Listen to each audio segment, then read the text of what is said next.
China airport లో immigration లో ఇంకొక ప్రాబ్లం ఫేస్ చేశాడు మన ఇండియన్ బ్లాగర్ అనంత్ మిట్టల్. ఇతను ఇమిగ్రేషన్స్ లోకి వెళ్ళిన తర్వాత ఇతను కెమెరా ఫోన్ ఇవన్నీ తీసుకున్నారంట.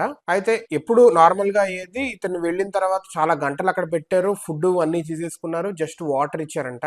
ఆఫ్టర్ 15 hours పెట్టిన తర్వాత బయటికి వచ్చిన తర్వాత నార్మల్ గా వెళ్ళిపోమన్నారంట. రీసెంట్ గా చూసాం అరుణాచల్ ప్రదేశ్ సంబంధించిన ఒక లేడీకి ప్రాబ్లం అయింది, ఇప్పుడు ఇతనికి. సో గోయింగ్ ఫార్వర్డ్ వీళ్ళు ఎందుకు చేస్తున్నారు, ఏంటి రీజన్ అనేది చెప్పకుండా ఇలా చేస్తుంటే, ర్యాండమ్ గా అలా జరుగుతుంటే ఎలా? ప్రాబ్లమాటికే కదా. ఆర్ ఎల్స్ వీళ్ళు ఏదైనా కొత్త ప్రాబ్లం క్రియేట్ చేయాలనుకుంటున్నారా? అరే ఇండియా వాళ్ళు మేము రానియమని చెప్పాలనుకుంటున్నారా? చెప్తే చెప్పండి రా బాబు, వెళ్ళరు ఎవరు. అలా కాకుండా ఇలాగా ఏమీ లేకుండా అప్పుడప్పుడు జలకలిద్దామని ఫీల్ అవుతున్నారా ఏమన్నా? మేము మీతో మంచిగా లేము, ఇంకా రాపిడి ఉంది అన్నట్టేనా? అలా అయితే మీకు కూడా ఇవ్వాల్సి ఉంటుంది జలకు. సో ఈ చైనా వాళ్ళు నాటకాలు ఎప్పుడు ఎలా బిహేవ్ చేస్తారో తెలియదు. ఓ పక్క మంచిగా ఉంటా, ఓ పక్క తంతానే ఉంటారు. We have to see how going forward ఈ ట్రావెల్ ఇవన్నీ ఎలా ఉంటాయో, ఈజీగా ఉంటాయో, కష్టంగా ఉంటాయో. We have to wait and see.